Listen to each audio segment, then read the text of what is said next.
Mesdames, Messieurs, bonjour. C'est un réel plaisir pour moi de vous savoir nombreux une fois de plus devant votre petit écran dans le cadre de cette autre sortie de votre émission Fenêtre sur le monde sur HTV. Et naturellement, nous ferons le tour dans le monde pour prendre l'actualité à l'international. Mais n'oubliez pas également en deuxième partie, nous serons avec notre invité qui est aujourd'hui, en la personne qui aujourd'hui est tout simplement que il s'agit de Monsieur Laurie Vernet. Bonjour. Bonjour.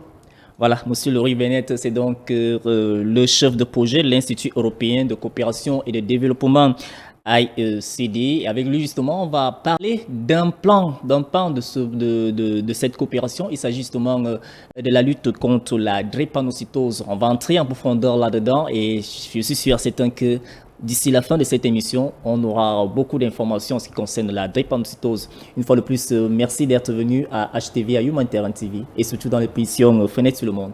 Merci à vous de me recevoir. Voilà. On va donc débuter notre première partie de l'émission avec ce qui fait l'essentiel de l'actualité dans le continent africain.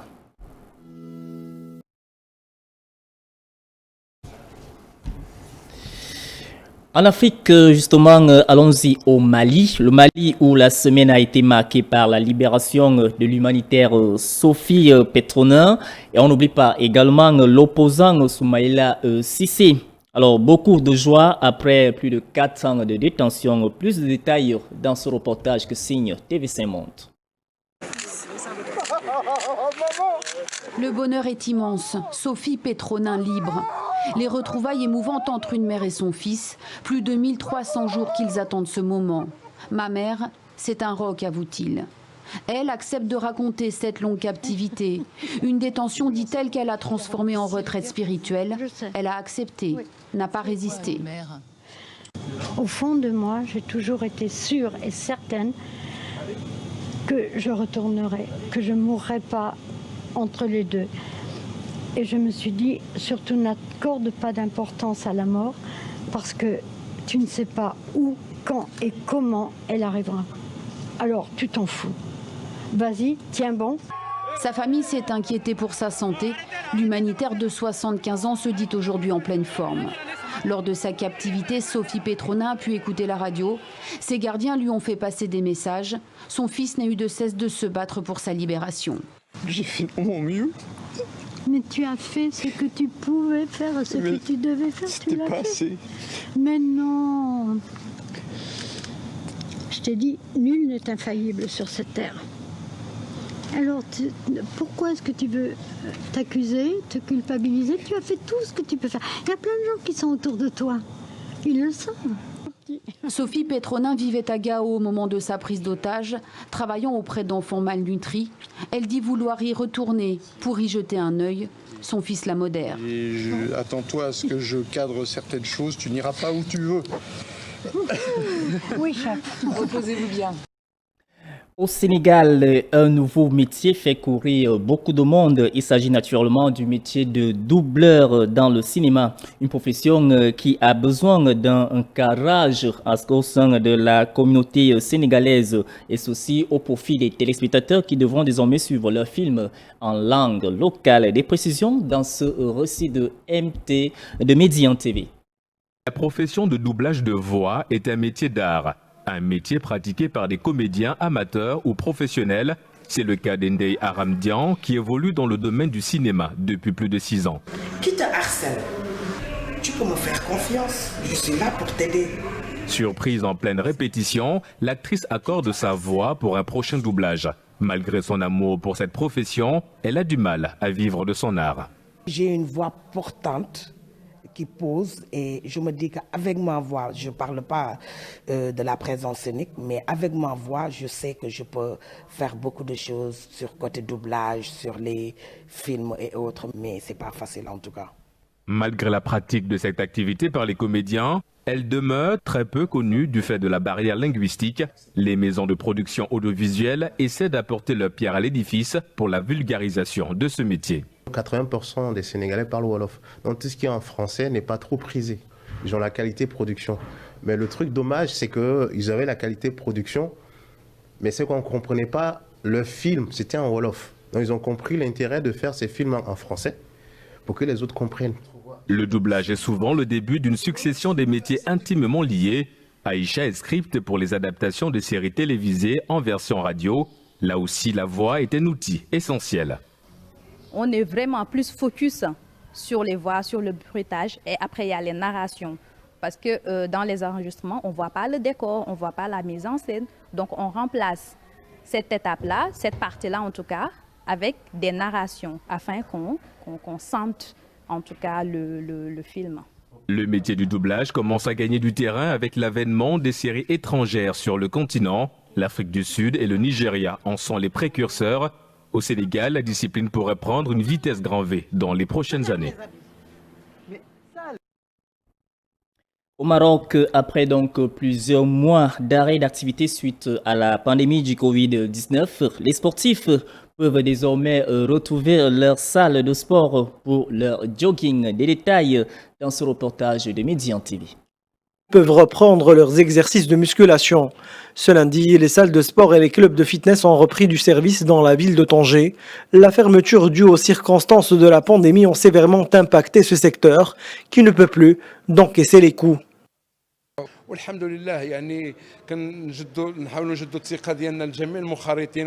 Nous avons enfin pu réouvrir le club. Nous tentons de regagner la confiance des adhérents pour qu'ils reviennent à leurs activités physiques dans les salles de sport. Il est temps que ce secteur reprenne ses activités après une longue fermeture. Nous avons connu de grandes pertes. Plusieurs personnes ont perdu leur emploi et se sont retrouvées dans l'incapacité à payer leurs factures. Nous avons connu des pertes inestimables. Il fallait payer le loyer, l'eau, l'électricité, la maintenance des machines. Nous avons dû payer tout cela de nos propres poches.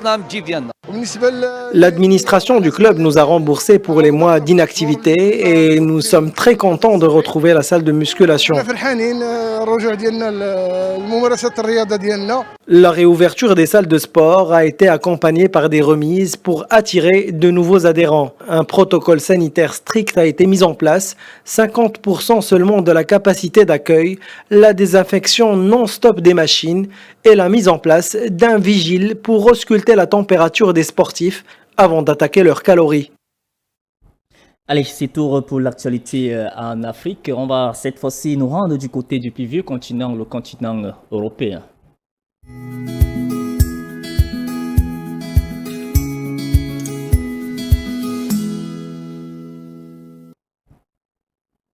La Belgique Covid-19, parlons-en toujours. Après la remontée des cas de contamination, de nouvelles restrictions ont donc été prises à Bruxelles dans le but de barrer la voie au coronavirus. Médian TV, ITV nous en dit plus. De nouvelles restrictions à Bruxelles. À compter de ce jeudi, les habitants de la capitale belge ne vont plus pouvoir aller dans les bars et les cafés, obligés de baisser le rideau durant un mois au moins. Les autorités espèrent ainsi enrayer la progression de l'épidémie dans cette ville. On est dans une situation complexe et tendue, a expliqué le président de la région bruxelloise. Ailleurs dans le pays, un peu plus de souplesse, même si les bars vont être obligés de fermer leurs portes à partir de 23 h. En Écosse aussi, les autorités appliquent un tour de vis. Fermeture des bars et des pubs dans les deux principales villes, Glasgow et Édimbourg. Ailleurs, limitation dans l'accueil des clients. La première ministre écossaise a justifié ces mesures. L'objectif est d'éviter que le virus ne devienne hors de contrôle à la fin du mois, a-t-elle dit. Les pubs, les bars, les restaurants pourront continuer à servir en intérieur de 6 h à 18 h, mais ne pourront plus servir de boissons alcoolisées. Les restaurants des hôtels pourront servir au-delà de 18 h, mais uniquement pour les résidents et seulement des boissons sans alcool. L'Italie a approuvé un décret qui rend l'utilisation des masques obligatoire aussi bien à l'extérieur qu'à l'intérieur. Cette mesure entre en vigueur dès ce jeudi. Le nombre de nouveaux cas est moindre qu'en France ou en Espagne, mais le gouvernement a décidé de prolonger jusqu'au 31 janvier l'état d'urgence sanitaire. L'état d'urgence sanitaire décrété également en République tchèque. Le pays a enregistré près de 4500 nouveaux cas en une journée, c'est un record. D'où ces restrictions imposées à la population. Limitation des rassemblements à 10 personnes en intérieur, 20 maximum en extérieur. Par ailleurs, certaines écoles sont désormais fermées.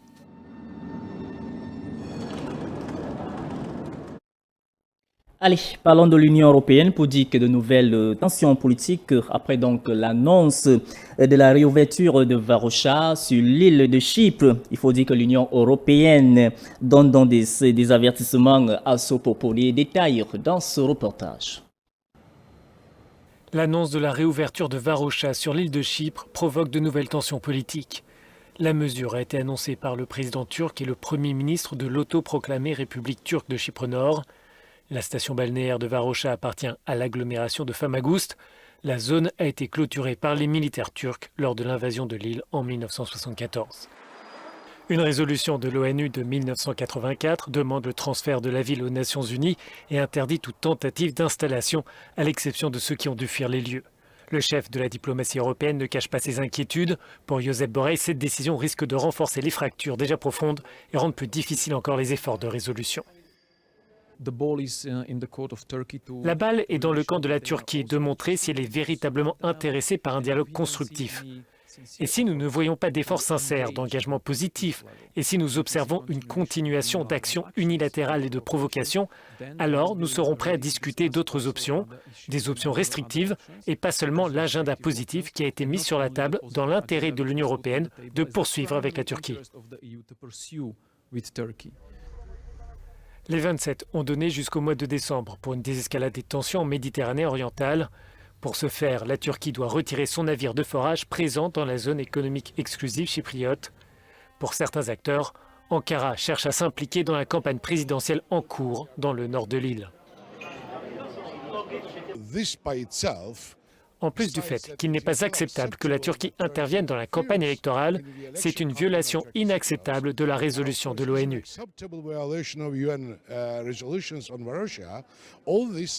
Tout cela résume la politique de ce dirigeant qui ne veut pas d'une solution fédérale. La Turquie donne ainsi un aperçu de ses intentions au début des discussions.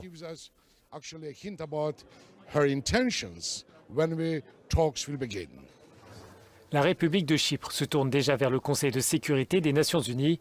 Le président chypriote compte informer ses homologues de l'Union des récents développements sur l'île dès la semaine prochaine lors du sommet européen prévu à Bruxelles.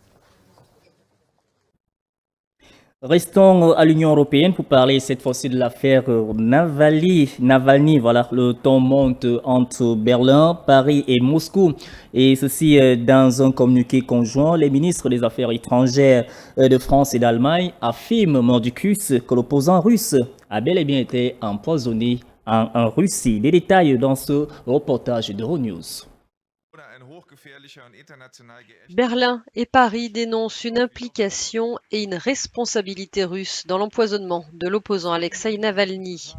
Les ministres des Affaires étrangères français et allemands ont publié ce mercredi un communiqué commun où ils affirment que cette terrible tentative d'assassinat constitue une atteinte aux principes élémentaires de démocratie et de pluralisme politique. Il est clair que si les événements ne sont pas éclaircis, si les informations nécessaires ne sont pas fournies, alors des sanctions ciblées et proportionnées contre les responsables du côté russe seront inévitables, a averti le ministre allemand des Affaires étrangères. Un avertissement qui intervient au lendemain de la confirmation par l'Organisation pour l'interdiction des armes chimiques du fait qu'Alexeï Navalny a bien été empoisonné par un agent neurotoxique du groupe Novichok, une substance conçue par des spécialistes soviétiques à des fins militaires. Le Kremlin, lui, continue de nier toute responsabilité. La Russie veut sincèrement faire la lumière sur toutes les circonstances, les raisons et la nature de ce qui s'est passé à Omsk, a réagi le porte-parole du président Poutine. Alexeï Navalny est tombé gravement malade à bord d'un avion en Sibérie. Sa famille a ensuite obtenu son transfert pour être soigné en Allemagne. L'opposant russe âgé de 44 ans reste actuellement en convalescence dans la capitale allemande. Il a directement accusé Vladimir Poutine d'être derrière son empoisonnement, une mise en cause qualifiée d'inacceptable par Moscou. Allez, c'est tout ce que nous avons pu réserver pour vous dans le cadre du continent européen. Allons-y voir maintenant ce que les Amériques et les Asies nous proposent.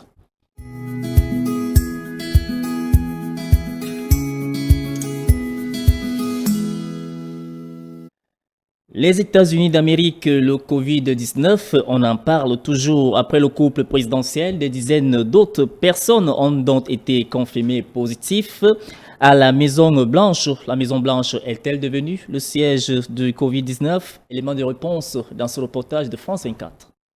Sur ces clichés, la salle de presse de la Maison-Blanche est méthodiquement nettoyée.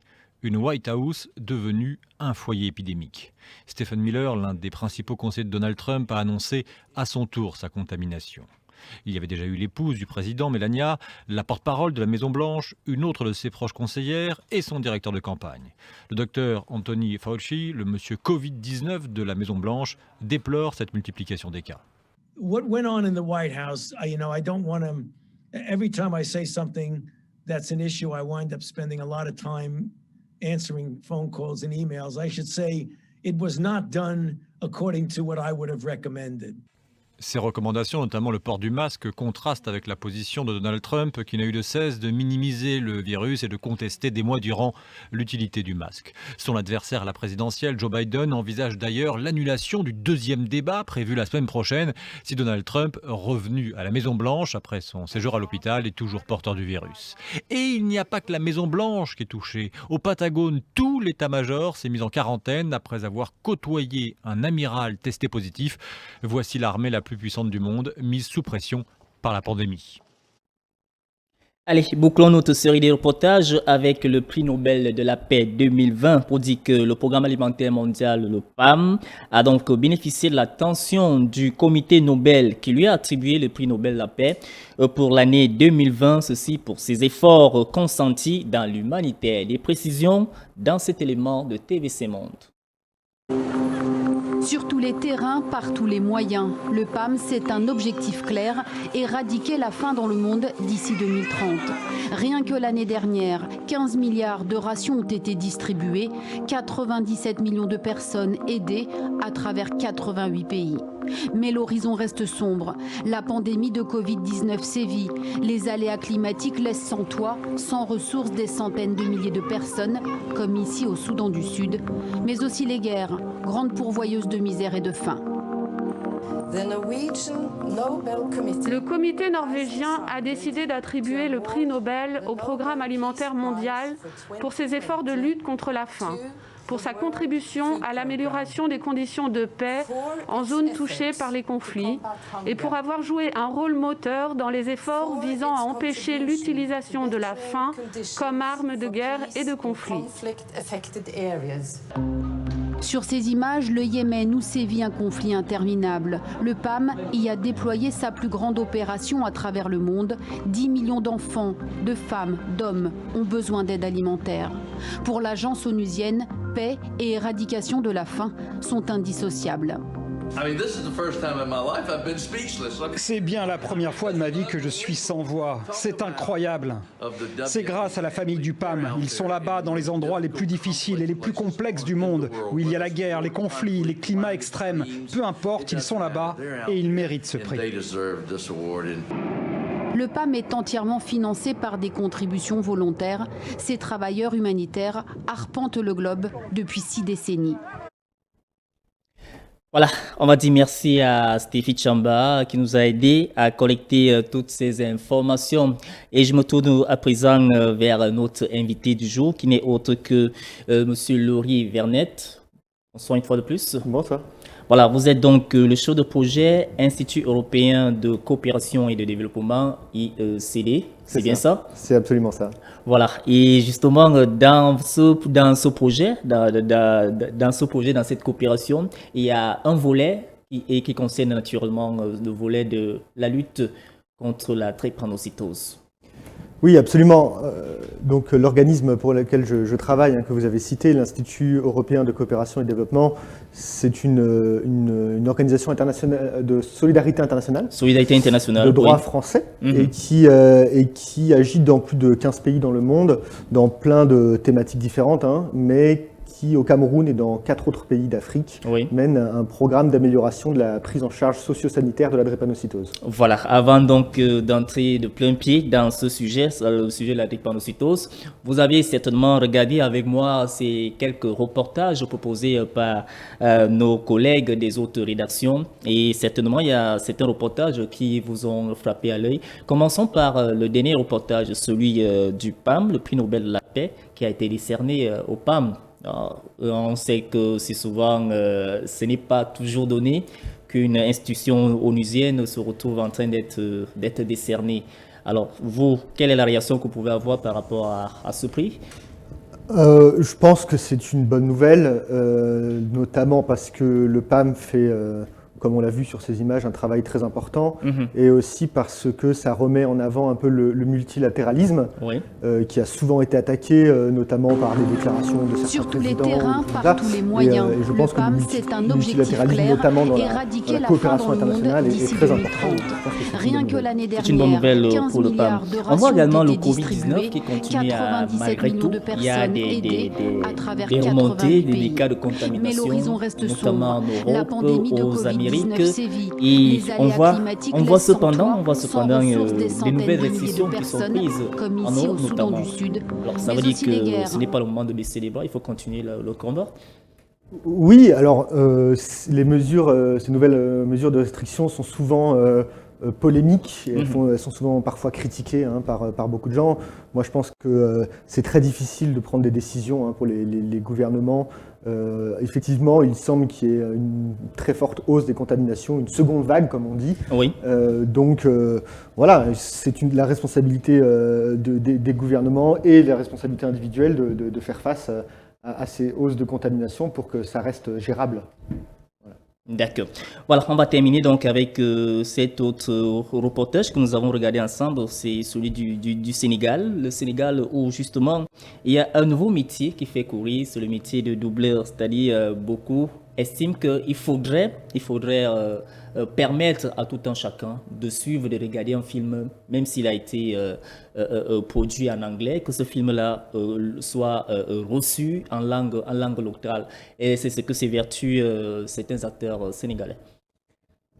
Oui, c'est très bien, d'autant plus s'il s'agit de productions locales ou africaines. Oui. Ça permet d'augmenter le nombre de débouchés, le marché, et donc d'augmenter la diffusion et la profitabilité de cette industrie qui est très importante quand elle est notamment locale. Voilà. Elle permet d'aborder des thématiques qui sont propres à certains pays, à certaines cultures, et je pense que c'est une très bonne chose qu'elle puisse être accessible au plus grand nombre par la traduction. Ok, merci à vous, Monsieur Vernet, pour ces quelques éléments de clarification qui aussi vont permettre à ceux-là qui nous regardent en ce moment d'avoir des réponses beaucoup plus claires. Allez, je rappelle donc que vous êtes le chef de projet de l'Institut européen de coopération et de développement, IECD, et vous êtes donc l'invité de Fenêtre sur le monde en ce jour. Une fois de plus, bonne arrivée à Humanitarian TV. Merci beaucoup. Avant d'entrer de plein pied dans ce qui nous amène ici aujourd'hui, à savoir la drépanocytose, nous allons d'abord suivre ce reportage, le reportage qui a été réalisé à l'occasion de la Journée mondiale de lutte contre la drépanocytose qui s'est donc célébrée le 19 juin dernier. Il faut donc dire que c'était une occasion où le GEDRIC-PACAM avait donc organisé une semaine d'activité à l'hôpital gynéco-obstétrique de Yaoundé, ceci pour la lutte contre la drépanocytose. Des détails dans ce reportage de HTV.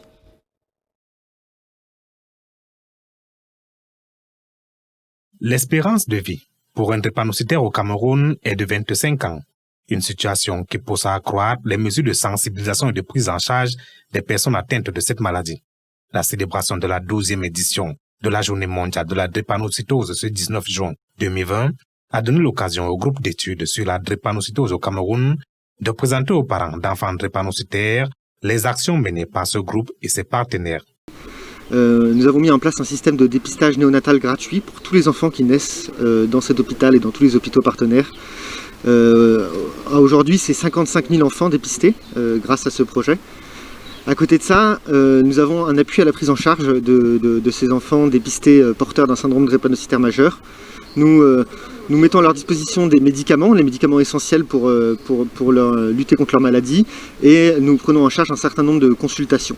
Pendant une semaine, des actions de sensibilisation et d'information sur la réalité de cette maladie menées par le groupe d'études ont permis aux parents d'enfants drépanocytaires de mieux appréhender les mesures de suivi de leurs enfants. C'est des êtres très sensibles. Il faut juste être à l'écoute des conseils des médecins.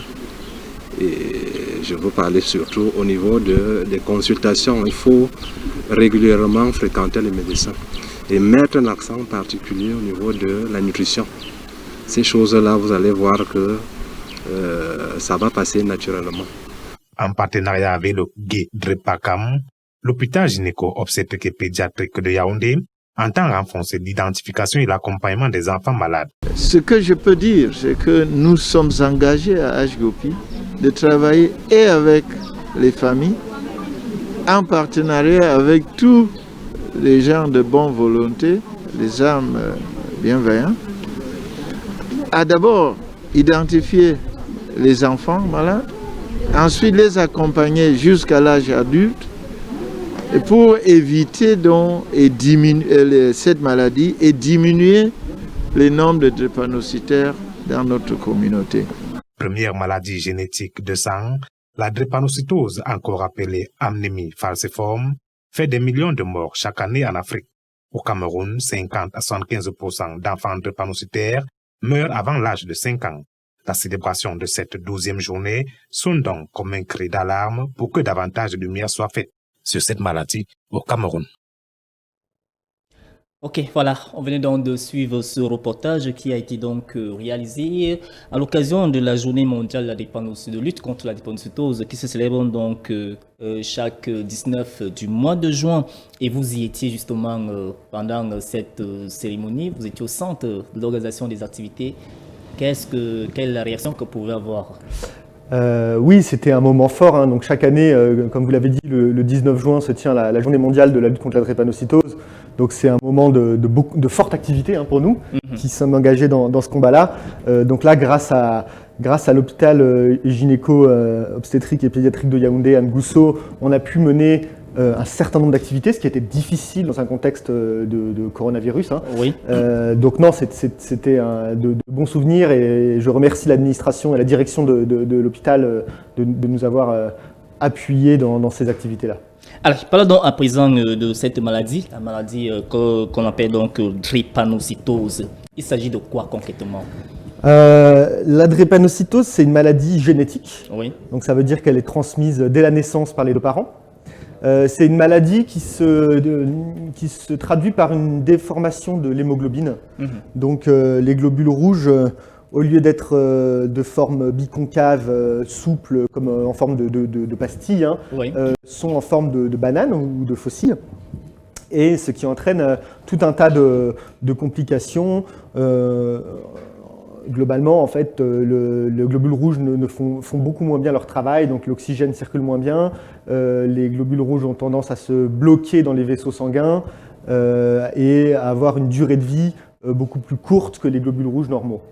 Donc ça entraîne tout un tas de complications, dont les trois principales sont ce qu'on appelle les crises vaso-occlusives, les crises douloureuses. Hein, donc on appelle souvent la drépanocytose la maladie de la douleur ou la maladie des os. Ça vient du fait que souvent il y a des douleurs au niveau des os, des articulations, des douleurs très vives. Il y a aussi la sensibilité aux infections. En fait, le système immunitaire est affaibli. Donc les drépanocytaires sont plus facilement malades et plus sensibles aux infections. Et enfin, la troisième des principales complications, symptômes, c'est l'anémie. Les drépanocytaires sont de façon chronique anémiés. Voilà, justement, moi j'aimerais peut-être que nous revenions au niveau des manifestations, les manifestations de la drépanocytose. Comment est-ce qu'on reconnaît un enfant drépanocytose? Bon, le moyen le plus simple et efficace, c'est de faire un dépistage. Un dépistage, hein, absolument, oui. Dans un laboratoire fiable, j'insiste sur ça parce que... Pourquoi fiable? J'insiste sur ça parce qu'il y a beaucoup de parents. Nous, on travaille avec des parents d'enfants drépanocytaires. Oui. Beaucoup de parents qui avaient fait un test, donc le test de l'électrophorèse, hein, c'est connu ici, tout le monde sait de quoi il s'agit. Et ces tests-là, pour certains parents, étaient sortis Pas tout le monde, peut-être il faut revenir encore sur le test d'électrophorèse. Il s'agit de quoi concrètement? L'électrophorèse permet de faire quoi? Vous avez tout à fait raison, on va préciser, c'est très important. Le test de l'électrophorèse permet de déterminer quel type d'hémoglobine on a dans son sang. Donc, comme je disais tout à l'heure, les drépanocytaires ont une hémoglobine spécifique qui est falciformée, donc en forme de faucille ou de banane. Oui. Pour savoir si on a cette hémoglobine dans le sang, il faut faire un test qu'on appelle le test de l'électrophorèse. Sachant qu'on peut avoir cette hémoglobine, mais ne pas être malade. Hein. On peut être porteur sain de la drépanocytose, ce qui s'appelle être AS. Donc on a l'hémoglobine A et l'hémoglobine S. Dans ces cas-là, quand on est AS, on peut transmettre la maladie si notamment on a un enfant avec quelqu'un qui est aussi AS. Donc l'importance de faire son test d'électrophorèse, c'est de savoir si on peut transmettre la maladie et éventuellement choisir son conjoint consciemment et peut-être éviter, si on est AS, un autre conjoint AS. Nous disions donc que pour dépister la drépanocytose, il faut faire ce test de l'électrophorèse et l'important, c'est de le faire le plus tôt possible. Nous, on démontre à travers le projet qu'on mène que le dépistage précoce, le dépistage néonatal à la naissance de la drépanocytose et la prise en charge immédiate en cas de dépistage positif permet de réduire de façon considérable la mortalité de la drépanocytose. Comme l'a dit le reportage, c'est 50 à 75% des enfants qui décèdent avant l'âge de 5 ans en l'absence de dépistage. À l'absence de dépistage. En l'absence de diagnostic et de prise en charge adaptée. Nous, on démontre vraiment que si on prend en charge tôt et qu'on dépiste tôt, cette mortalité diminue, mais elle est de l'ordre elle diminue de plus de 3/4. Voilà. Donc il y a aussi des symptômes qui sont très caractéristiques de la drépanocytose, sachant qu'il faut savoir que la drépanocytose, les premiers symptômes apparaissent après l'âge de 6 mois environ. Donc dans les premiers mois de l'existence, l'enfant paraîtra en pleine santé, en parfaite santé. C'est à partir de 6 mois qu'il développera les premiers symptômes et en général c'est ce qu'on appelle les syndromes pieds-mains. Pieds-mains, c'est-à-dire ? C'est-à-dire en fait des gonflements des mains et des pieds, des membres, des bouts des membres, qui sont dus donc à ce phénomène de vaso-occlusion et qui permettent d'orienter en général le médecin formé sur le diagnostic de la drépanocytose. Et ce sont ces gonflements qui conduisent aux crises ? Non, c'est-à-dire que oui, c'est les mêmes conséquences, c'est-à-dire qu'effectivement les globules rouges mal formés vont se bloquer dans les vaisseaux sanguins, ce qui va provoquer le gonflement des mains et des pieds. C'est le même phénomène qui arrive et qui provoque les crises douloureuses. Ce qu'il faut savoir, c'est que quand vous bloquez la circulation d'un membre, effectivement, c'est douloureux et ça fait très mal. Alors, je vous rappelle, fidèles téléspectateurs, que nous sommes avec Monsieur Laurie Vernet. C'est le chef de projet de l'Institut européen de coopération et de développement IECD. Avec lui, justement, nous parlons d'un volet de ce projet. Il s'agit justement de la drépanocytose au Cameroun. Ce combat qui est un combat interminable. C'est une maladie qui affecte un nombre important de populations et surtout une couche tellement vulnérable, c'est-à-dire celle des enfants. Pourquoi les enfants ? Bon, comme je l'ai dit tout à l'heure, la drépanocytose, c'est une maladie génétique qui est transmise dès la naissance. Donc on est drépanocytaire. Effectivement, les complications de la drépanocytose vont tuer beaucoup d'enfants en l'absence de prise en charge, parce que les enfants sont des personnes particulièrement vulnérables, notamment leur système immunitaire qui est en construction, et puis ils sont plus sensibles aux complications comme les anémies sévères qui vont tuer un grand nombre d'enfants, les infections aussi. Donc on fournit de la pénicilline aux enfants qui font partie de notre projet, la pénicilline qui permet de faire une prophylaxie antibiotique et limiter le risque des infections. C'est conseillé jusqu'à l'âge de 10 ans. Oui. Donc les enfants sont aussi plus sensibles aux infections, ce qui va aussi créer plus de décès chez les enfants. Je voudrais revenir sur quelque chose qu'il y avait dans votre reportage, sur l'espérance de vie estimée des drépanocytaires qui était de 25 ans dans le reportage. Il faut être très prudent avec ces données-là. En fait, les drépanocytaires, s'ils adoptent une série de bonnes pratiques, s'ils prennent bien en charge leur maladie, s'ils consultent régulièrement le médecin, comme l'a dit le monsieur dans le reportage, ils pourront vivre très longtemps.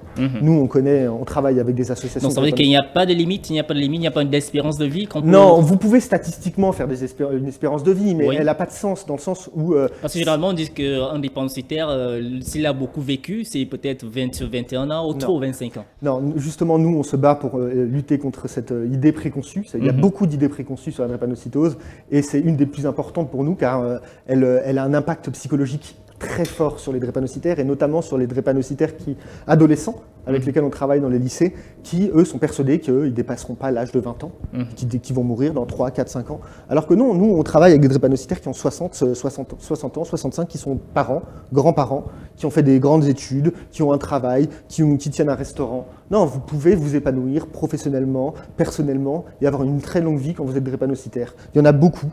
Quand vous êtes pris en charge et que vous connaissez votre maladie, que vous êtes bien suivi par des bons médecins et vous êtes bien entouré, vous vivrez longtemps en tant que drépanocytaire. Alors parlons donc de la maladie de la drépanocytose et du trait drépanocytaire.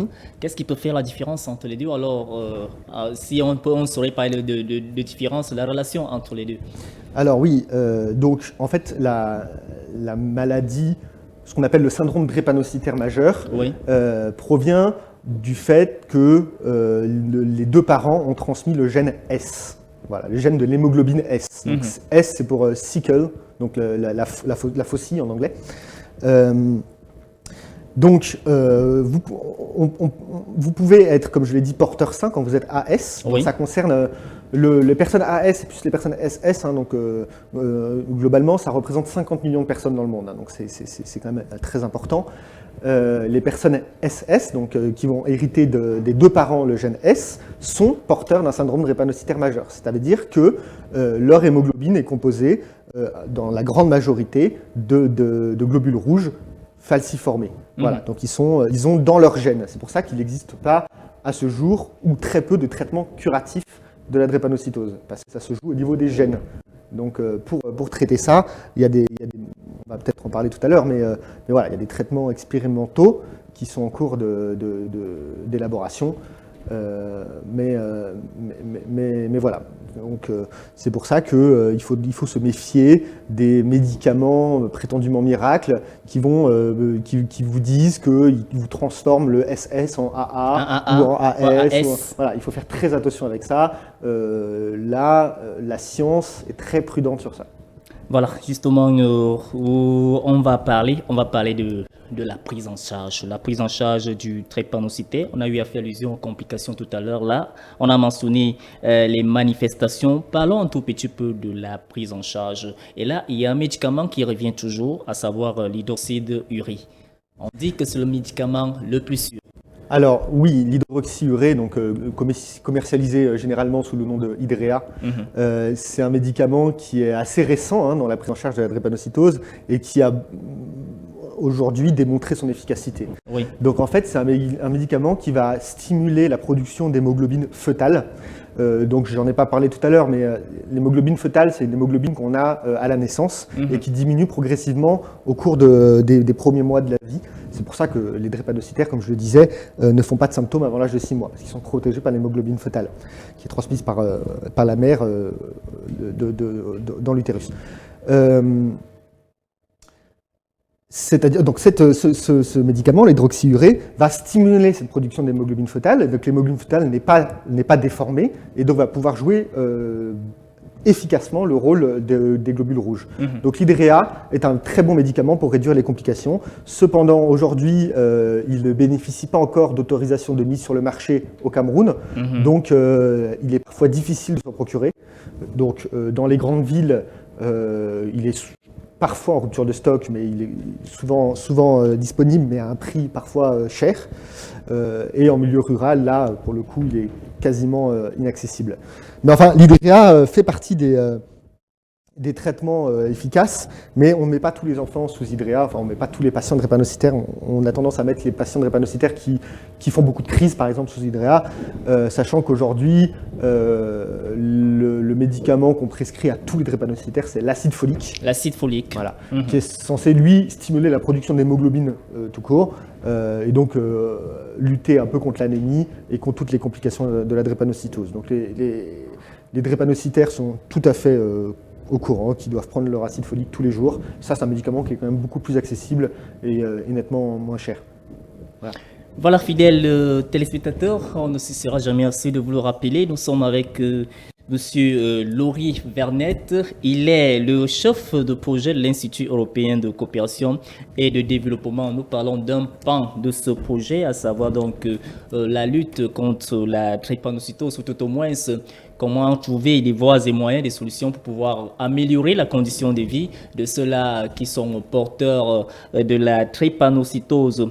Parlons-en justement à ce stade. Quelle peut être la situation actuelle de la drépanocytose, notamment au Cameroun? Bon, c'est vrai que la drépanocytose, c'est une maladie qui est grave, qui est chronique, donc qui va suivre la personne toute sa vie. Donc, ça nécessite une prise en charge médicale assez importante. Donc, ça veut dire aller être régulièrement suivi par un médecin. Ça veut dire être conscient d'un certain nombre de règles d'éducation thérapeutique et ça veut dire aussi avoir accès à beaucoup de spécialistes de médecine. Hein. Donc en fait, c'est une maladie qui va toucher tout le corps. C'est facile à comprendre, hein. Le sang circule dans tout le corps, donc forcément ça touche tous les organes. Donc un drépanocytaire, pour être bien suivi, devrait avoir accès à tout un tas de spécialistes. Spécialistes des yeux, spécialistes, voilà, enfin, tout un tas de médecins spécialistes. Donc aujourd'hui, c'est difficile pour beaucoup de gens au Cameroun d'avoir accès à cette prise en charge parfaite, mais nous, on se bat, enfin nous, c'est-à-dire l'IOCD et le GDREPACAM, hein, le groupe d'études de la drépanocytose du Cameroun, qui est notre principal partenaire scientifique. Nous, on se bat pour former le personnel de santé, notamment les personnels qui œuvrent dans les petites formations sanitaires, qui sont en général les formations de proximité sur lesquelles on se dirige en premier, pour que ce personnel de santé soit formé sur les grands principes de prise en charge de la drépanocytose. Après, on travaille aussi avec le ministère de la Santé publique, hein, qui est évidemment aussi notre premier partenaire. On ne peut pas travailler dans la santé sans travailler en travaillant sans le ministère de la Santé. Et le ministère de la Santé est en train de travailler sur un programme de lutte, un programme national de lutte contre la drépanocytose qui reprendrait évidemment ce volet formation, mais aussi pourquoi pas un volet de dépistage massif de la population et un volet d'appui à la prise en charge pour les personnes porteurs d'un syndrome drépanocytaire majeur. Donc il reste beaucoup à faire, au Cameroun comme ailleurs, hein, c'est pas spécifique au Cameroun, il reste beaucoup à faire, mais c'est plutôt positif et ça va plutôt dans le bon sens. Alors, on parle d'environ 300 000 naissances annuelles de drépanocytose, dont 3/4 dans le continent africain. Alors, vous, dans votre structure, dans votre institut, quelles sont les difficultés que vous rencontrez pour pouvoir amener les uns et les autres à comprendre la gravité de la situation du mal? Oui, alors vous faites bien de citer les chiffres, hein, donc c'est 300 000 naissances dans le monde, comme vous l'avez très bien dit. Donc nous, on a pu, grâce au projet qu'on mène, avoir des données scientifiques au Cameroun qui n'existaient pas auparavant. Donc ça, c'est toujours pareil avec notre partenaire, le GDREPACAM. Donc on a dépisté, donc ce programme, hein, qui met en place un dépistage néonatal dans 7 hôpitaux du pays. On a pu dépister aujourd'hui plus de 60 000 enfants. Et grâce à ça, on a pu avoir des données scientifiques sur l'incidence, la prévalence de la drépanocytose au Cameroun. Donc on estime aujourd'hui que 15% de la population environ serait porteur du trait, donc serait AS, et environ 1% de la population naîtrait porteur d'un syndrome drépanocytaire majeur. Ça peut paraître peu, 1%. En réalité, c'est quasiment 7000 naissances par an. 7000 naissances par an. Rien qu'au Cameroun. Donc c'est quand même considérable. Ouais. Votre question, c'était... Pardon, excusez-moi, vous m'aviez posé une question. Alors, je posais la question de savoir quelles sont dans les mesures, les dispositions, en fait, les difficultés que vous rencontrez sur le terrain pour amener... La principale difficulté, c'est la méconnaissance de cette maladie. Oui. La méconnaissance de cette maladie. Beaucoup disent que c'est une maladie de sorcellerie. Il y a beaucoup de préjugés, de tabous, d'idées préconçues sur cette maladie. Ça, on le voit quand on travaille avec les parents, et notamment les mamans, qui parfois se font rejeter par leur famille ou par la famille de leur mari. Elles se font accuser d'être responsables de la maladie de leur enfant, alors que, comme je l'ai dit, c'est les deux parents qui transmettent la drépanocytose. Les enfants sont vus parfois comme des enfants sorciers, des vampires qui ont besoin de sang. Enfin, il y a tout un tas d'idées préconçues, hein, que ce soit d'ailleurs en milieu rural comme en milieu urbain. Hein. Et nous, on se bat pour ça, on se bat contre ça parce que ça va ça va rendre difficile la prise en charge de l'enfant, et ça va avoir un impact psychologique certain sur les parents, sur la famille, sur la maman et sur l'enfant évidemment. Notamment en milieu scolaire, hein, donc les drépanocytaires, on travaille avec des lycéens en milieu scolaire, et eux aussi se disent faire l'objet de stigmatisation. Ils se disent, on les considère comme des enfants à part, fragiles, qui ont toujours besoin de leur bouteille d'eau. Ces drépanocytaires doivent boire beaucoup d'eau. Tout à fait. Et voilà, donc toute cette méconnaissance qui vient juste du fait que les gens sont peu informés en fait. Ça, c'est peut-être ce qui nous pose le plus de problèmes dans nos activités. Ouais. Comment ça se passe dans l'arrière-pays? Parce que là, j'ai l'impression que l'on est seulement focalisé dans les centres urbains, et dans l'arrière-pays, ça se passe comment? Et pourtant, on a également des cas des traits des drépanocytaires de ce côté-là. Bien sûr, il n'y a pas de raison. Hein. La drépanocytose, elle apparaît partout, donc que ce soit dans les villages ou en ville. Écoutez, nous, on mène un projet pilote qui, malheureusement, n'est en place qu'à Yaoundé et Douala, qui sont de loin les deux plus grandes villes du Cameroun. En milieu rural, on a mené quelques activités de formation du personnel de santé, notamment dans la Haute-Sanaga et dans quelques départements un peu plus reculés. Je pense que je ne peux pas vraiment me prononcer. Je sais que le dépistage est très difficile dans les villages et dans les milieux un peu plus ruraux. Donc, comme on l'a dit, en l'absence de dépistage, c'est plus d'un enfant sur deux qui décédera. Donc, je pense que s'il doit y avoir une priorité dans l'amélioration de la prise en charge, elle est aussi là. Elle est aussi dans augmenter les capacités de dépistage dans toutes les formations sanitaires, dans tous les districts sanitaires du pays, et renforcer la formation des petites formations sanitaires qui sont présentes dans les villages et dans les campagnes du pays. D'accord. Fidèles téléspectateurs, on va prendre la dernière rubrique de notre émission, à savoir Bon à savoir naturellement, après cette transition.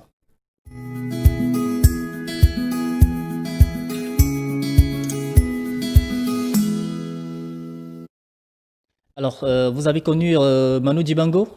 Bien sûr. Voilà, il faut dire que Manu Dibango a donc reçu un hommage tout récemment. La nation camerounaise reconnaissante, il faut dire qu'une gerbe de fleurs a été déposée en semaine par l'ambassadeur du Cameroun en France, au nom bien sûr du chef de l'État. Quelques souvenirs de ce grand homme qui a beaucoup fait pour la culture camerounaise, c'est dans cet élément.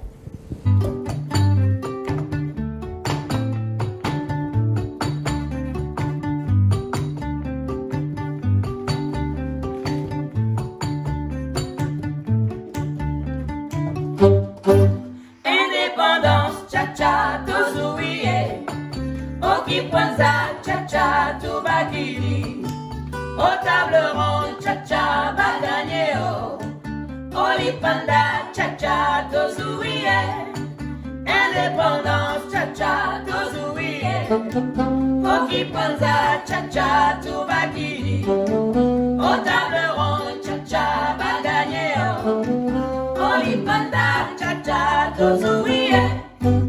Asuriku na bako, bayokadi motomoko, nakonaka na cartel, baringadi na front commun, bolikango kasabubu, belumumba na kalonji, kolia chombe kamitatu.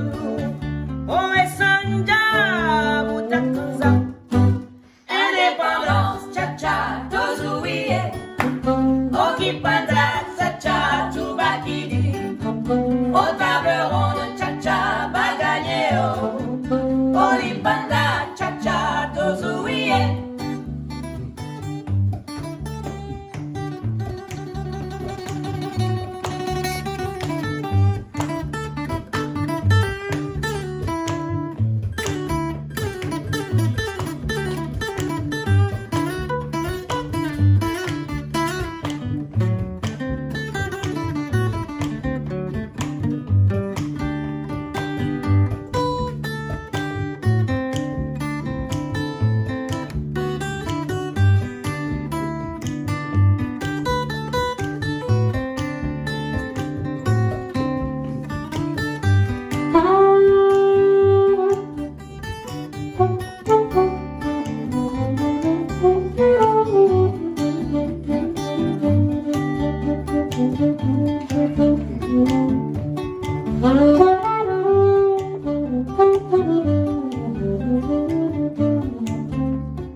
Au qui poinza, cha-cha, tout va qui dit. Au table ronde, cha-cha, bagagneo. Au lipanda, cha-cha, tozouye. Indépendance, cha-cha, tozouye. Au qui poinza, cha-cha, tout va qui dit. Au table ronde, cha-cha, bagagneo. Au lipanda, cha-cha, tozouye. Voilà, le grand Manu Dibango, Souvenir, hein. Il était là en train d'enregistrer un morceau avec Angélique Kidjo. Petite réaction? Oui, c'est très bien de voir Manu Dibango. C'était un artiste, un musicien qui était certainement vu avec le nombre incroyable d'artistes avec lesquels il a travaillé et qui ont pu s'exprimer sur sa force de travail et sa créativité. C'était sans doute possible un des grands artistes du XXe et XXIe siècle. Allez, merci à vous, Monsieur Vernet. On revient donc pour la dernière partie de notre émission, à savoir donc, on va revenir essayer de voir la relation qui peut exister, ou tout au moins se poser la question de savoir si Covid-19 et drépanocytose font bon ménage. Est-ce que ça va ensemble? Alors, ou en d'autres termes, comment éviter les complications en ce temps de Covid-19 pour un drépanocytaire? Donc bien sûr, on l'a dit, hein, donc, les drépanocytaires sont plus sensibles aux infections, ont un système immunitaire un peu plus faible que les autres personnes, donc ils doivent être particulièrement vigilants parce qu'ils sont particulièrement vulnérables. Sachant qu'il existe des complications de la drépanocytose liées notamment aux voies respiratoires, notamment ce qu'il peut y avoir des syndromes thoraciques aigus, des infections comme des maladies comme le coronavirus ou le Covid-19. On n'a pas peut-être suffisamment de recul pour avoir des études précises sur les relations entre Covid et drépanocytose, mais il est certain que les drépanocytaires doivent, encore plus que nous tous, faire très attention. Respecter les mesures barrières, porter le masque, se laver les mains régulièrement. Alors, ce qu'il faut savoir, c'est que se laver les mains régulièrement, avoir une hygiène très rigoureuse, c'était déjà une des règles d'or de la drépanocytose qu'on explique très tôt aux enfants parce que voilà, ils sont sensibles aux infections, donc que ce soit le coronavirus ou la grippe ou toute autre maladie, le paludisme. Enfin, le paludisme ne s'attrape pas en se lavant pas les mains, mais voilà, ce sont des enfants, ce sont des personnes vulnérables qui doivent agir en tant que telles par rapport au coronavirus. Donc, notamment dans les écoles, voilà, le conseil qu'on peut leur donner, c'est de bien porter leur masque, de bien le garder sur leur visage et de faire très attention avec la distanciation physique. Ouais. Voilà, vous soutenez donc un drépanocytaire peut vivre aussi longtemps possible si et seulement s'il essaie un peu de respecter une certaine hygiène de vie. Absolument, c'est peut-être le message le plus important. La prise en charge de la drépanocytose, elle a fait des grands progrès, notamment ces dernières années. Les drépanocytaires, quand ils sont bien entourés, qui connaissent bien leur maladie, les drépanocytaires en général, qui vivent depuis très longtemps avec leur maladie, deviennent ce qu'on appelle les patients experts. Donc ils connaissent leur corps, ils savent comment traiter leur maladie, ils savent comment gérer leur maladie. Donc ces drépanocytaires-là, quand ils sont bien entourés, quand ils suivent les bonnes règles d'hygiène de vie, les bonnes règles d'éducation thérapeutique, ils consultent régulièrement leur médecin et qu'ils adoptent toutes ces règles-là, peuvent vivre très longtemps, sachant que les deux aspects fondamentaux, c'est le dépistage et la prise en charge précoce. Avec ça, vous réduirez de façon drastique la mortalité et vous augmenterez tout autant la durée de vie et la qualité de vie. Voilà. Donc, s'il vous plaît, arrêtons de dire que les drépanocytaires ne dépasseront pas l'âge de 20 ans. C'est totalement faux. J'en connais beaucoup, je connais des docteurs en psychologie, des docteurs en relations internationales, je connais des médecins, je connais des gérants de bars, des gérants de restaurants qui sont drépanocytaires, qui vivent très bien, qui vivent avec la maladie. Hein. Il ne faut pas dire la maladie est toujours là, hein. Elle se présente, mais ils vivent bien, ils ont une famille, ils ont des enfants. Les drépanocytaires peuvent avoir des enfants, même les femmes drépanocytaires peuvent avoir des enfants. C'est très important de le dire. C'est très important s'il y a des drépanocytaires jeunes qui nous écoutent, de ne pas penser que non, ils vont mourir et qu'ils ne pourront pas vivre au-dessus de 20 à 25 ans. Allez, pas de panique donc pour les dépositaires. Merci à vous, monsieur Laurie Verdette. Merci à vous. Merci beaucoup. Merci surtout et bon vent pour votre projet, vous qui êtes sur le projet de l'Institut européen de coopération et de développement au Cameroun. On espère que dans les jours à venir, on aura des éléments beaucoup plus, on aura des réponses qui seront apportées afin d'améliorer la condition de vie des personnes drépanocytaires.